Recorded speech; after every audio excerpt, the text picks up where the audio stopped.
Hello guys, வாங்க தம் பிரியாணி எப்படி செய்கிறதுன்னு பார்க்கலாம். இங்கே பாருங்கள், ஸ்டார்ட் பண்ணிகிட்டு இருக்கேன். எண்ணெய் ஊற்றிருக்கேன், அப்புறம் பட்டை, லவங்கம், பிரியாணி இலை, இது வந்து வெங்காயம் வதங்கிடுச்சு. இப்போ வந்து வெங்காயம் வந்து பல்ஸ் மூடில் நம்ம போடுறதுனால சீக்கிரமாகவும் வதங்கும்.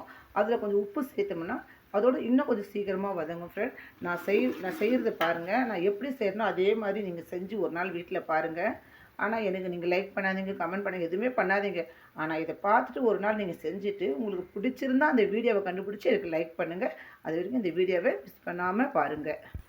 பசங்க சாப்பிட்றதுனால வந்து நான் வந்து காரம்லாம் வந்து கம்மியாக தான் கொஞ்சம் ஃப்ரெண்ட் போடுவேன். இப்போ பாருங்கள், வெங்காயம் வதங்கிடுச்சு. வெங்காயம் வதங்கின உடனே இது வந்து மிளகாத்தூள் 2 ஸ்பூன் எடுத்து வச்சுருக்கேன். இதை போடுங்க, உண்மையிலே சூப்பராக இருக்கும். பாருங்கள் ஃப்ரெண்ட், மிளகாத்தூள் போட்டாச்சு. இப்போ மிளகாத்தூள் கொஞ்சம் வதங்கினோடனே இங்கே பாருங்கள், இஞ்சி பூண்டு பேஸ்ட்டு.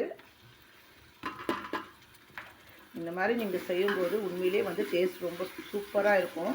இந்த வெங்காயம் போட்டு வதங்கின பிறகு மிளகாத்தூள் போட்டிங்கன்னா அது ஒரு டேஸ்ட்டே வேறு மாதிரி, பிரியாணி ரொம்ப சூப்பராக இருக்கும். ஃப்ரெண்ட், இது மாதிரி கண்டிப்பாக நீங்கள் செஞ்சு பாருங்கள்.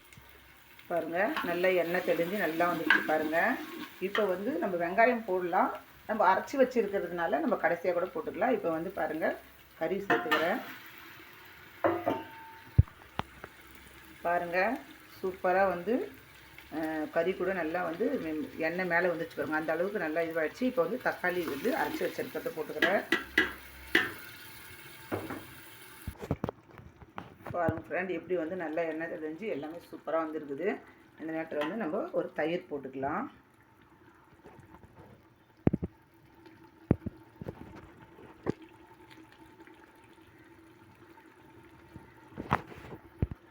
பாருங்கள், தயிர் போட்டவுடனே வந்து பிரியாணி எவ்வளோ சூப்பராக சேர்வா ரெடி ஆகுது. இப்போது கொத்தமல்லி, புதினா போட்டுக்கலாம்.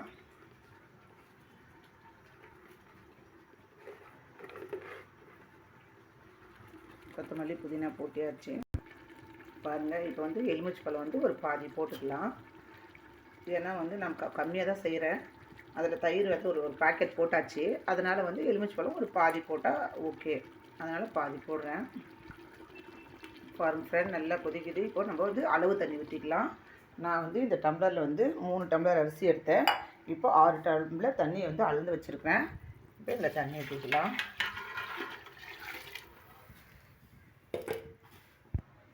பாருங்கள் ஃப்ரெண்ட், சேர்வா ரெடியாக இருக்குது. இன்னும் கொதிக்கலை. கொதிச்ச உடனே அரிசியை ரெடி பண்ணி வச்சுருக்கேன். எடுத்து இதில் போட்டு தம்மில் விடுறது தாங்க நமக்கு வேலை. இது கொதிச்ச பிறகு அரிசி போடலாம். வாவ், பாருங்கள் ஃப்ரெண்ட், சூப்பராக இப்போ வந்து கொதிக்குது. இதோட நம்ம இப்போ வந்து அரிசியை நம்ம சேர்த்துடலாம். ஓகே ஃப்ரெண்ட், பாருங்கள், இப்போது தம்மில் விடுறதுக்கு சரியான பதம் வந்துடுச்சு. இப்போ நம்ம இதை தம்மில் விட்டுடலாம். ஓகே ஃப்ரெண்ட், தம்மில் விட்டாச்சு. ரெடியாக வந்து தவா ஒரு வச்சுட்டு சாப்பாடுச்சா அது மேலே வந்து தண்ணி வந்து பிடிச்சி ஒரு இதுக்காக கனமான ஒரு ஃபுல் வச்சா நல்லா ஆகும் தம்முக்காகன்னு வச்சுருக்கிறேன். ஓகே ஃப்ரெண்ட், இந்த பிரியாணி முடிஞ்ச பிறகு எப்படி வந்திருக்குதுன்னு உங்களோட ஷேர் பண்ணுறேன். அதோடு நான் பாருங்கள், சிக்கன் 65 ரெடி பண்ணியாச்சு, வெங்காய சட்னியும் ரெடி பண்ணியாச்சு. ரொம்ப டயர்டாகிட்டேன். இப்போ ஒரு டீ குடிக்கலாம். வாங்க எல்லோரும் டீ குடிக்கலாம். ஓகே ஃப்ரெண்ட், பாய்.